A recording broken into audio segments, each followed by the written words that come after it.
Good morning to all of you. Today I will start civics in class 10th. This is the first chapter of civics for class 10, that is the power sharing. Now let's start. What is power sharing? What is power sharing? सभी अलग अलग group में जो power का sharing होता है, सभी को जब सेम अधिकार में हम लोग क्या करते हैं, पावर को बांट देते हैं, शेयर कर देते हैं। ठीक है कि आपको ये काम करना है, इस ग्रुप को ये काम करना है, उस ग्रुप को ये काम करना है, ये इसको करना है, ये मतलब वर्क को जब हम डिवीज़न कर देते हैं और डिवीज़न करने के बाद जो ग्रुप के लीडर होते हैं उनको मैं गाइडलाइन दे देता हूँ रूल एंड रेगुलेशन के द्वारा, ताकि वो अपने ग्रुप में जो भी काम रहेगा उसको वो पूर्ति कराते रहेंगे, वो काम कराते रहेंगे। तो सभी का हर एक ग्रुप का अपना अलग अलग पावर रहेगा, अपना अलग अलग ताकत रहेगा कि वो कैसे मतलब कि अपने ग्रुप को कैसे लीड करेंगे। That is the power sharing. मतलब कि हर जैसे कि आपका अगर देख लीजिए एग्जांपल के तौर पे, अगर हम लोग लेते हैं सेंट्रल का पावर, सेंट्रल में जो गवर्नमेंट है उसका पावर कुछ अलग है, स्टेट का जो पावर है वो उसका अलग है। सेंट्रल में आपका प्राइम मिनिस्टर देखता है और स्टेट में आपका चीफ मिनिस्टर दैट इज़ मुख्यमंत्री देखता है। तो सभी का अपना अलग अलग क्या है, पावर है, और सब अपने पावर के अधीन क्या करते हैं, काम करते हैं। कोई भी अपने पावर से आउट में जाके काम नहीं करेगा। मतलब अब जैसे ग्रुप में अगर कई लोग हैं तो दूसरे के अधिकार को लेके अपने ग्रुप के अंदर मतलब उस पावर का यूज़ करेंगे। तो ये सब नहीं होता है। तो हर एक ग्रुप का अपना अपना एक डेफिनिट गाइडलाइन होता है। उस गाइडलाइन के अनुसार क्या करते हैं, अपने ग्रुप के जितने भी मेंबर रहते हैं उनसे काम लेते हैं। तो सभी का अपना अपना हर सोसाइटी हो गया, अपना हर अलग अलग सोसाइटी का अपना अलग अलग पावर है, और सोसाइटी के अंतर्गत जो उनके लीडर रहते हैं वो क्या करते हैं, उस गाइडलाइन के अनुसार उस सोसाइटी के अंदर डेवलपमेंट कराते हैं। तो देखिए इसमें भी जो चैप्टर है आपका पावर शेयरिंग के ऊपर है। अब इस पावर शेयरिंग के अंतर्गत हम चल रहे हैं पढ़ने के लिए चैप्टर को, और उसके बाद हम बताते हैं। तो Belgium and Sri Lanka. Belgium is a very small country in Europe. Europe की एक छोटी सी कंट्री है बेल्जियम। स्मॉलर इन एरिया, क्षेत्रफल में बहुत छोटा है। Then the state of Haryana, Haryana से भी क्या है, बहुत ही छोटा है। It has border with a France, the Netherland, Germany and Luxembourg. इसका जो बॉर्डर है वो जनरली आपका फ्रांस से जुड़ा हुआ है, नीदरलैंड, जर्मनी और लुक्सेमबर्ग। वो एरिया है उसका आउटर एरिया जो बता रहा है कि जो बेल्जियम एक छोटा सा शहर, एक देश है जो यूरोप के अंदर आता है, और ये जो बेल्जियम है उसके चारों तरफ जो है आपका नीदरलैंड, फ्रांस, जर्मनी और लुक्सेमबर्ग है। It has a population of little over 1 crore. और इसका जो पॉपुलेशन है, इस बेल्जियम का जो पॉपुलेशन है, जो बेल्जियम का जो पॉपुलेशन है वो जनरली 1 करोड़ से भी क्या है, कम है। About half the population of Haryana, मतलब कि हरियाणा के आधे पॉपुलेशन से भी क्या है, बहुत ही कम है। The ethnic composition of this small country is very complex. Of the country total population 59% lives in Flemish region and speak Dutch languages. मतलब इस कंट्री का जो 59% है, मतलब 1 करोड़ से भी क्या है लोग वहाँ पे कम है, और उसका जो 59% है वो फ्लेमिश रीजन में रहते हैं। और कौन से लैंग्वेज बोलते हैं, डच लैंग्वेज बोलते हैं। Another 40% people live in the Wallonia region and speak French. तो 59% जो लोग थे वो डच लैंग्वेज बोल रहे थे, और रिमेनिंग 40% जो थे वो फ्रेंच बोल रहे थे। Remaining 1% of the Belgium speak German, और 1% जो बचे हुए थे, क्योंकि 59% जो आपके थे वो डच बोल रहे थे, 49% जो थे वो फ्रेंच बोल रहे थे, और 1% जो थे वो जर्मन बोल रहे थे। ये जनरली आपका बेल्जियम के लोग ही थे, जिसका अलग अलग परसेंटेज में बताया गया कि कौन कितने % में कौन से लैंग्वेज को स्पीक करते हैं। In the capital city Brussels 80% people speak French while 20% are Dutch speaking. जो इसका कैपिटल सिटी है बेल्जियम का ब्रुसेल, जहाँ पे 80% लोग जो है फ्रेंच बोलते हैं और 20% जो लोग हैं वो डच बोलते हैं। तो देखिए ये अलग अलग समुदाय जो दिया गया है लैंग्वेजेस का कि कौन कितना परसेंट किस एरिया में बोलता है। तो जनरली कैपिटल के अंदर आपको अभी बताया कि 80% लोग जो है फ्रेंच बोल रहे थे और हमने देखा कि 59% जो थे आपके क्या बोल रहे थे, फ्लेमिश बोल रहे थे, जो डच बोल रहे थे। 40% जो थे आपका फ्रेंच बोल रहे थे। लेकिन जब हम कैपिटल में देखें ब्रुसेल जो कैपिटल था बेल्जियम का, जिसमें 80% लोग फ्रेंच स्पीकिंग कर रहे थे और 20% जो लोग थे वो आपका डच स्पीकिंग कर रहे थे। तो ये अलग अलग आपका जो समुदाय के अंदर बताया गया कि कौन कितना परसेंटेज लैंग्वेजेस को स्पीक कर रहे थे, किस एरिया में, किस जोन में। तो यहाँ पे जनरली जैसे मेजॉरिटी की भी बात हो रही है, यहाँ पे मेजॉरिटी और माइनॉरिटी ऑफ लैंग्वेजेस कि कौन मेजॉरिटी में कौन कितना लैंग्वेजेस स्पीक कर रहा था, माइनॉरिटी में कौन कितना कर रहा था। मेजॉरिटी और माइनॉरिटी का मतलब ये यहाँ पे किसी रिलीजन से लेके नहीं है, ये लैंग्वेजेस को लेके है। The minority French speaking community was relatively rich and powerful. और जो कम रीजन में जो फ्रेंच जो लोग थे जो फ्रेंच बोल रहे थे वो बहुत ही ज़्यादा धनी लोग थे और बहुत ज़्यादा पावरफुल थे। This was resented by the Dutch speaking community who got the benefit of economic development and education much later। बाद में जो लोग ये लोग थे डच लोग की जो कम्युनिटी थी जो डच बोलते थे वो धीरे धीरे क्या किए, वो आर्थिक रूप से बहुत तेज़ी से विकास किए और एजुकेटेड हो गए। This led to the tension between the Dutch speaking and the French speaking community during the 1950 and 1960, जिसकी वजह से 1950 से लेकर 1960 के बीच में जो फ्रेंच के जो लोग बोल रहे थे या जो डच के लोग जो बोल रहे थे आपस में दोनों के टेंशन हो गया। The tension between two communities was more acute in Brussels. सबसे ज़्यादातर ये जो बेल्जियम का जो कैपिटल था ब्रुसेल, वहाँ पे दिखाई दे रहा था। ब्रुसेल प्रेजेंटेड ए स्पेशल प्रॉब्लम। ब्रुसेल के अंदर बहुत ही एक काइंड ऑफ स्पेशल प्रॉब्लम वहाँ पे क्रिएट हो रहा था, जनरेट हो रहा था। The Dutch speaking people constituted A majority in the country but minority in the capital. अब देखिए जो डच के लोग जो अगर डच के लोग ज़्यादा बोलने वाले हैं इसका मतलब वहाँ पे उनकी मेजॉरिटी क्या होगी, ज़्यादा होगी। तो जो डच के लोग बहुत ज़्यादा बोल रहे थे majority in the country, but capital के अंदर उनका जो प्रभाव था वो बहुत ही कम था। मतलब ब्रुसेल के अंदर उनका जो प्रभाव था वो बहुत ही कम था। Let us compare this to the situation in the another country. Sri Lanka is an island nation. अब हम इसको देखेंगे इसी तरह हम लोग श्रीलंका के अंदर कि वहाँ पे क्या कंडीशन है। जो एक आइलैंड नेशन है जो पानी की से चारों तरफ से क्या हुआ है, तीनों तरफ से घेरा गया है। Just a few kilometre off southern coast of the Tamil Nadu. जैसे जैसे आप साउदर्न हेमिस्फीयर की तरफ जाएंगे नीचे की तरफ तो जो हमारा स्टेट है तमिलनाडु उसके नीचे मतलब कि श्रीलंका सिचुएटेड है। It has about 2 crore people, जहाँ पे 2 करोड़ लोग हैं। अबाउट द सेम एस इन हरियाणा, जो हरियाणा के अंतर्गत जितने लोग हैं उसी तरह श्रीलंका के अंदर भी उपलब्ध है। Like other nation in the South Asia region, Sri Lanka has diverse population. The major social group are Sinhala speakers 74% and Tamil speaker 18%। यहाँ पर भी आप देखेंगे जो मेजॉरिटी में जो लोग सिन्हाला स्पीकर, मतलब सिन्हाला एक भाषा है वहाँ का लैंग्वेजेस है जो वहाँ पे जो बोली जाती है वो 74% लोग हैं और जो तमिल जो बोलते हैं वो 18% है। एमोंग तमिल देयर आर 2 सब ग्रुप। तमिल के अंदर 2 छोटे छोटे ग्रुप्स हैं। Tamil native of the country are called Sri Lankan Tamil जो 13% है। अब देखिए जो तमिल स्पीकर थे उसके अंदर 2 ग्रुप थे।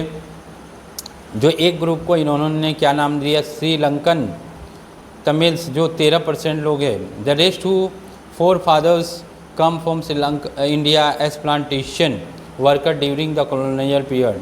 अब और जो बचे हुए जो लोग थे वो लोग जो यहाँ से इंडिया से जाके श्रीलंका के अंदर अपना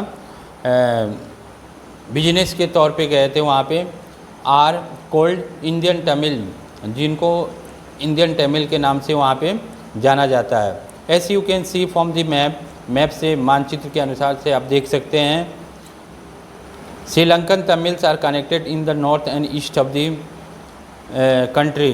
और श्रीलंका जो श्रीलंकन तमिल जो के लोग जो थे वो आपके उत्तर और पूर्व में जुड़े हुए हैं अपने देश के अंदर। Most of the Sinhala speaking peoples are Buddhist. जो सिन्हाला जो भाषा बोल रहे थे वो लोग जनरली कौन होते हैं, बुद्धिस्ट लोग होते हैं। While most of the Tamils are Hindu और मुस्लिम। जो तमिल्स के जो लोग रहते थे वो कौन होते हैं, हिंदू और Muslim. There are about 7% Christians who are both Tamils and Sinhala. और सिर्फ 7% लोग क्रिश्चियन लोग हैं जो जहाँ पे जो तमिल्स भी हैं और सिन्हालास भी हैं। Just imagine what could happen in situation like this. तो चलिए सोचते हैं हम लोग कि इस तरह के जो कंडीशन में क्या चीज़ हो सकता है। In Belgium the Dutch community could take advantages of its numeric majority and force it will on the French and German speaking population. This would push the conflict among the community further. This could lead to very messy partition of the country. Both the sides would claim control over the Brussels. In Sri Lanka, the Sinhala community enjoy an even bigger majority and could impose it will on the entire country. Now let us look at what happened in both these countries. देखिए जो Belgium के अंदर हुआ था condition, जो Brussels के अंदर जहाँ पे मेजॉरिटी फ्रेंच की ज़्यादा थी और डच की कम थी, लेकिन जब उसके और बेल्जियम के अंदर अगर देखा जाए तो वहाँ पे डच की मेजॉरिटी ज़्यादा थी और फ्रेंच की कम थी। उसी तरह हम लोग क्या करते हैं श्रीलंका के अंदर भी देखते हैं तो कि जो श्रीलंका के जो लोग थे मेजॉरिटी में सिन्हाला लोग थे और माइनॉरिटी में तमिल लोग थे।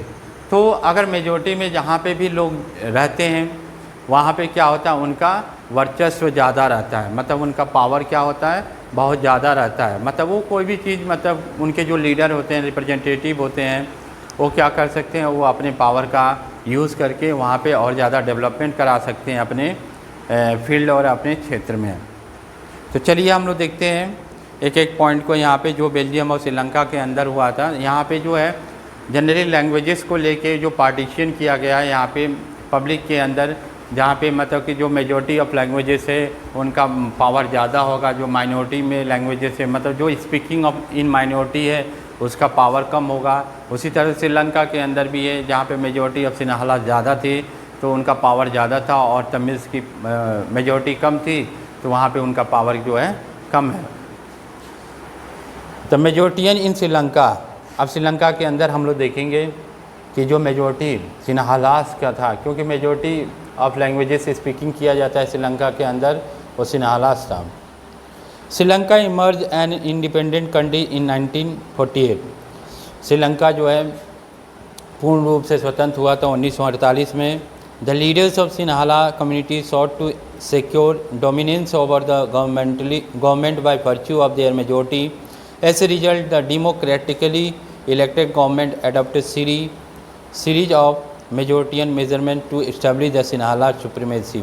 देखिए इसमें क्या है कि यहाँ पे डेमोक्रेटिकली यहाँ पे गवर्नमेंट को मतलब कि लोकतंत्र के अनुसार यहाँ पे गवर्नमेंट को इलेक्टेड किया गया था और जो मेजॉरिटी में जो सिन्हालास के जो लोग थे उनको मेजॉरिटी में रखा गया था और उनके जो पावर थे, भाई अगर जो मेजॉरिटी में जो लैंग्वेजेस बोली जाएगी तो श्रीलंका के अंदर वहाँ पे डेमोक्रेटिकली वहाँ पे इलेक्टेड तो गवर्नमेंट को किया गया था और धीरे धीरे वहाँ पे जो सिन्हालास के जो लैंग्वेजेस जो थे वहाँ पे जो बोले जा रहे थे उनका भी मेजॉरिटी बहुत ज़्यादा था, जिसके कारण से वो जो एक तरीके से कर सकते हैं कि उनका जो पावर था मैक्सिमम जो पावर है, जो वर्चस्व है वो सिन्हालास का वहाँ पे ज़्यादा था और वो लोग उनके रिप्रेजेंटेटिव क्या कर रहे थे, अपना एक रूल नियम गाइडलाइन बना के देश को रन कराना चाहते थे।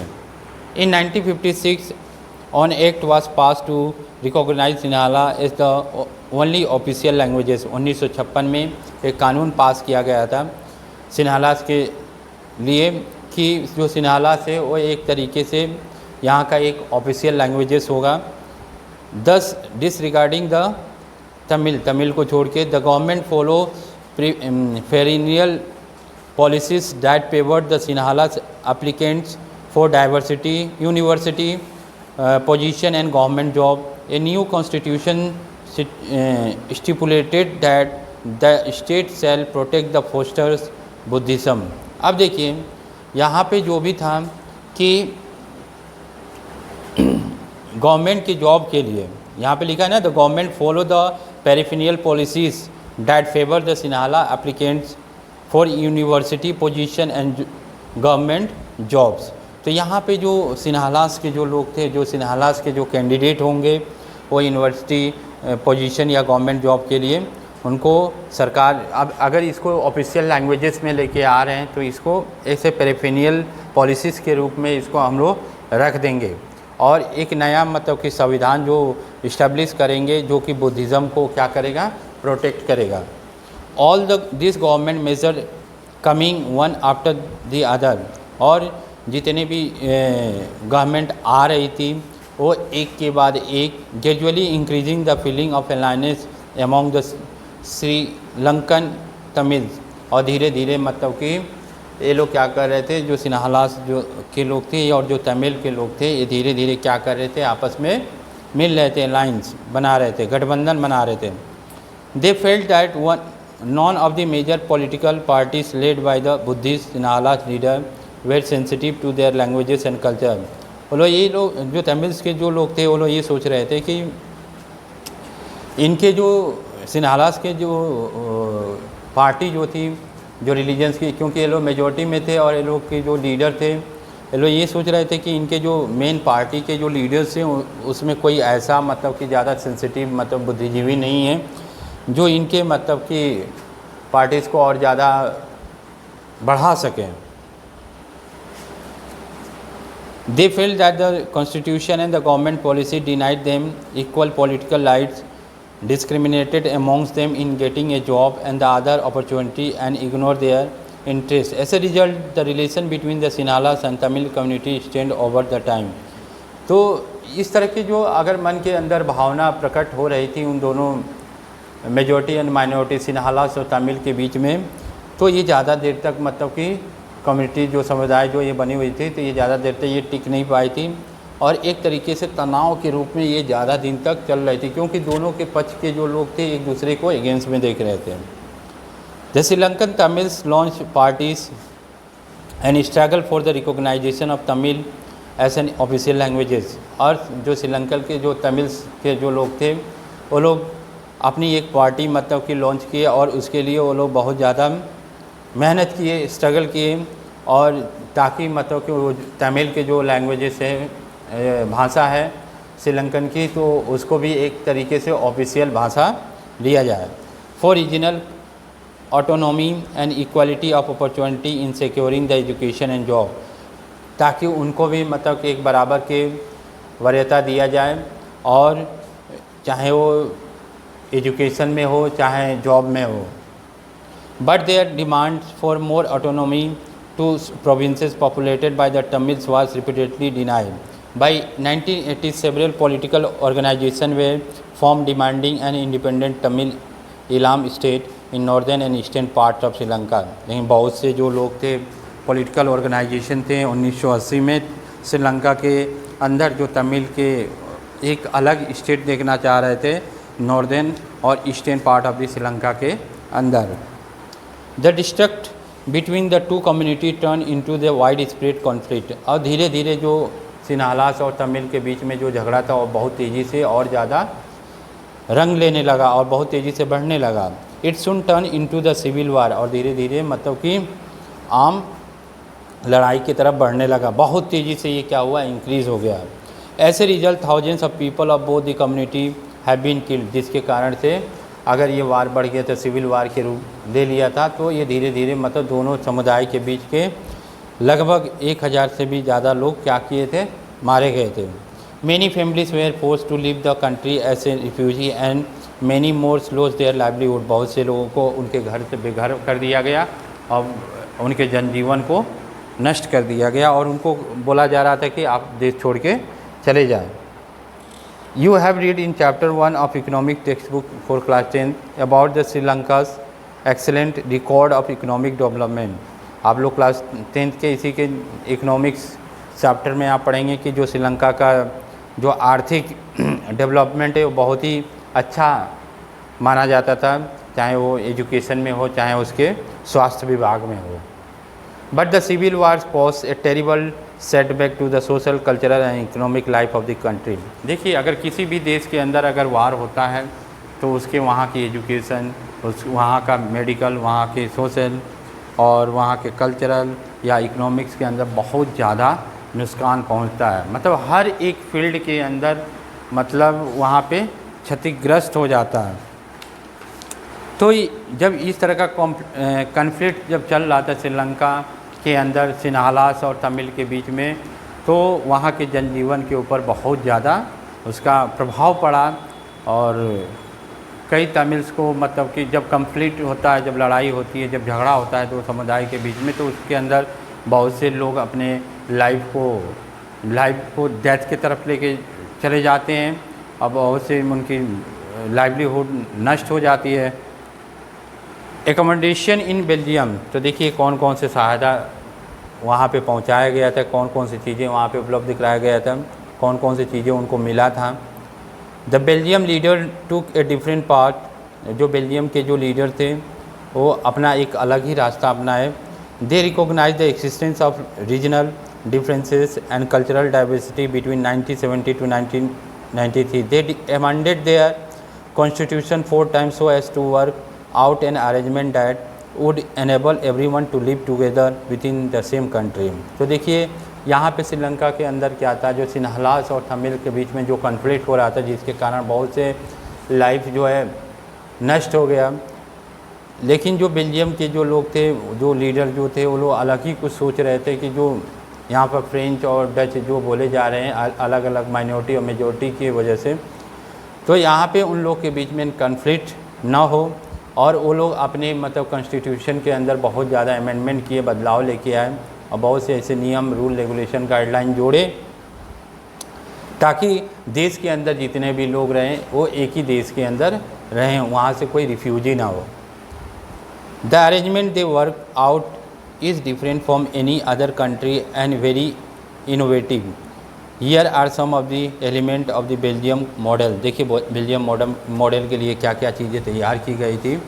पहला था constitution prescribe that the number of Dutch and French speaking ministers shall be equal in the central government. मतलब सेंट्रल गवर्नमेंट, देखिए बेल्जियम के अंदर एक मॉडल खाका तैयार किया गया था कि अगर इस मानचित्र के अनुसार अगर हमारे देश के लोग चलें तो उनके बीच में कोई कन्फ्लिक्ट नहीं हो सकता है, कोई लड़ाई नहीं हो सकता, वो सिविल वार की तरफ मूवमेंट नहीं कर सकते हैं।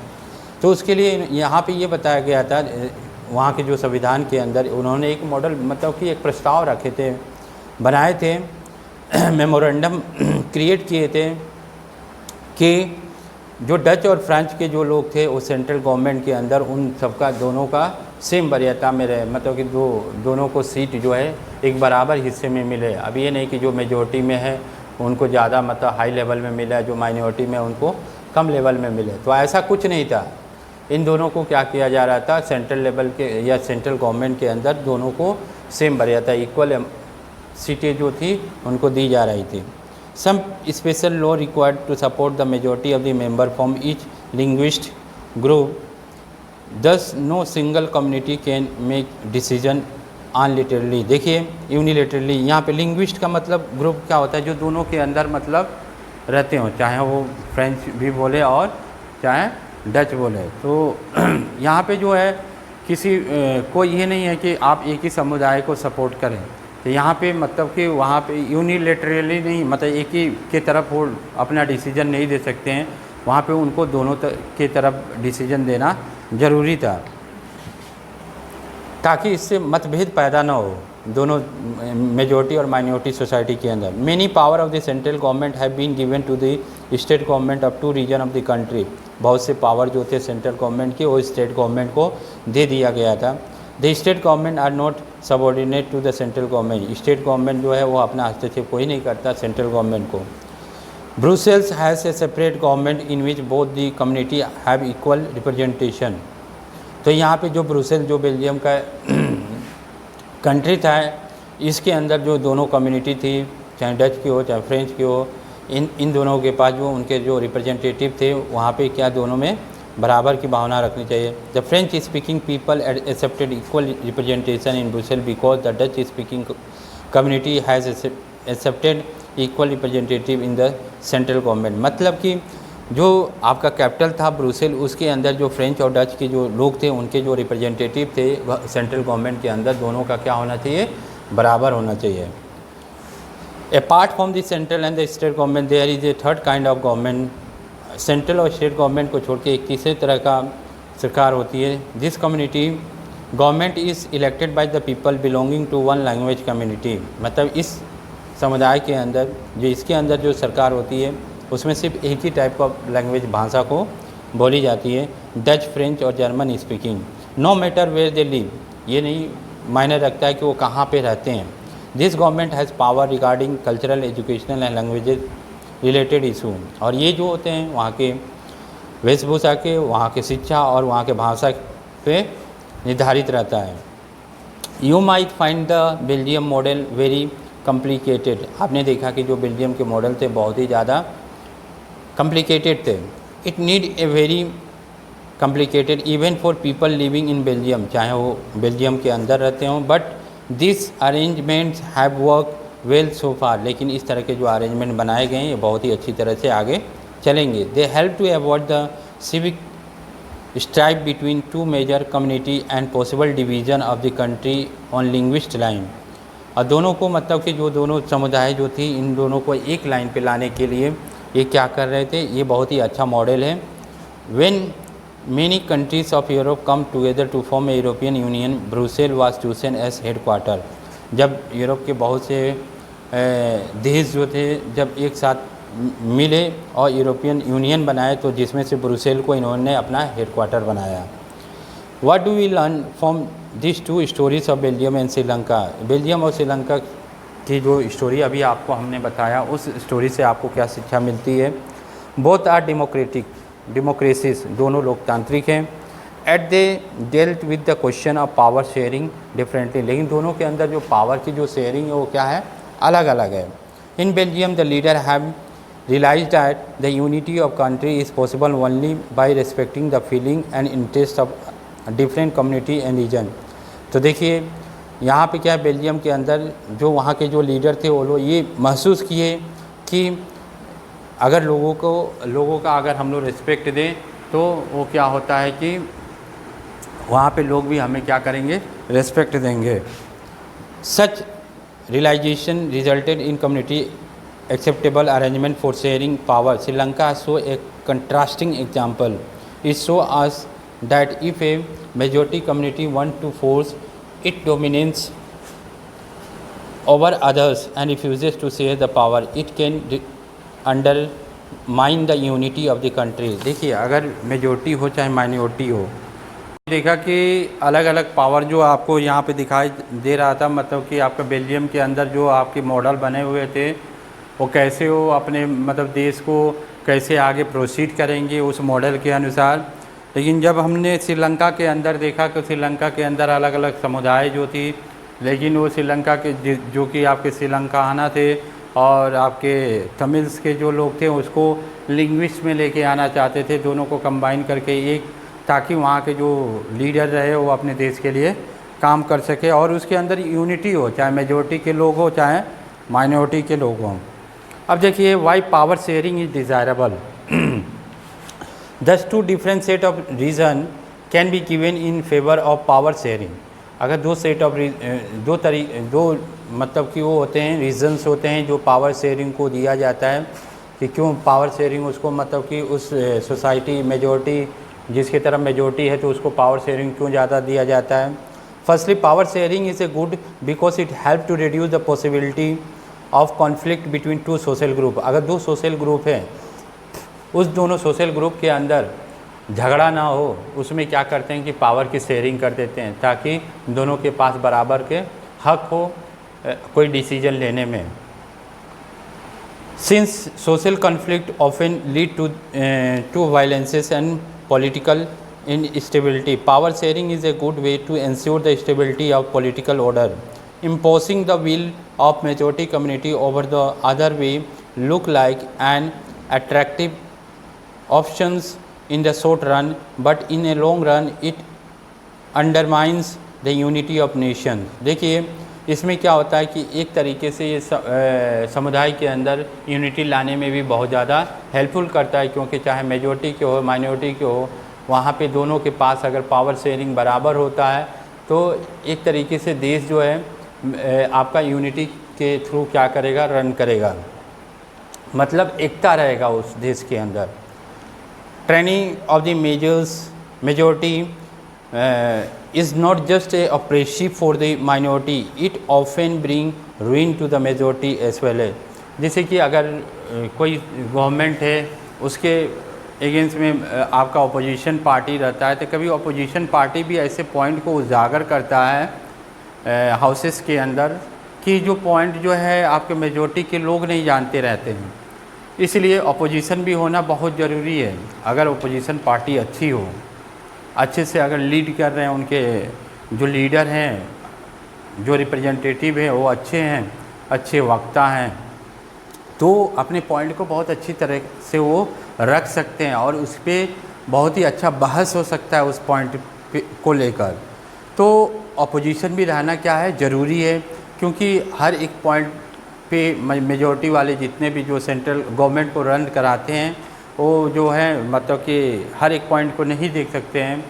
तो अपोजिशन क्या करता है, उस पॉइंट को दिखाता है जहाँ पे मतलब कि गवर्नमेंट पहुँच नहीं पाती है, तो उस पॉइंट को लेके आते हैं सेंट्रल के अंदर और उसके ऊपर बहस करते हैं और बहुत अच्छा बहस होता है और वहाँ से आपका रिज़ल्ट भी निकल के आता है।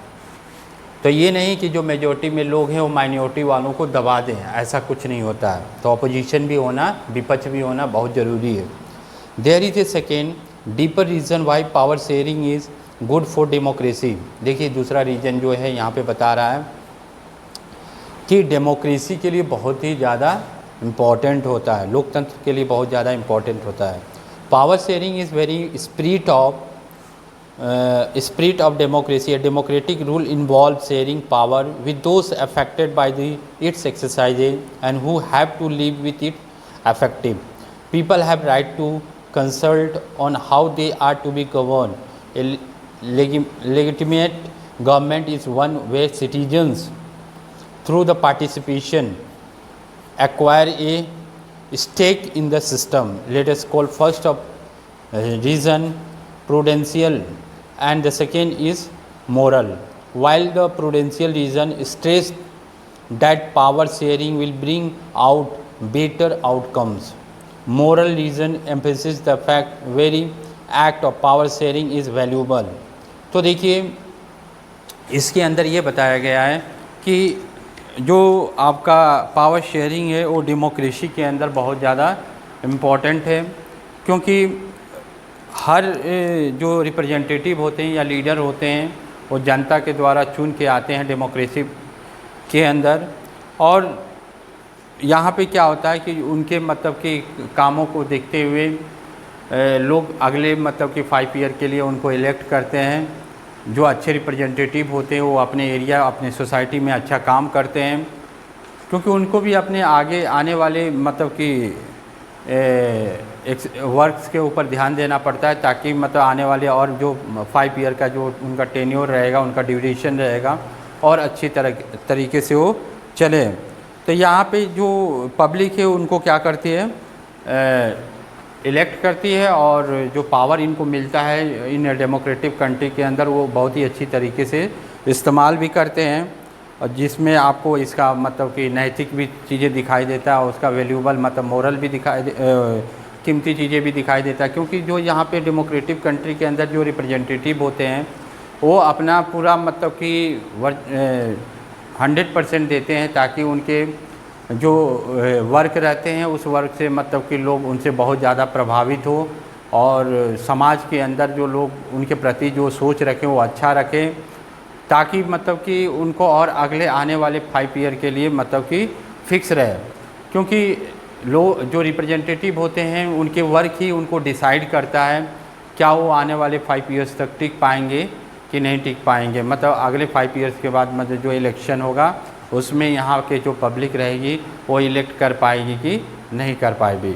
तो ये आपका था फर्स्ट लेक्चर के अंदर आपका डेमोक्रेटिक पॉलिटिक्स जो होते पॉलिटिकल साइंस के अंदर जो सिविक्स के अंदर था, ये पहला लेक्चर था। अगर इस यहाँ तक अगर आपको कोई प्रॉब्लम हो तो आप स्कूल के व्हाट्सएप नंबर पे 8576879375 पे अपने डाउट या क्वेरी को बता सकते हैं। Thank you.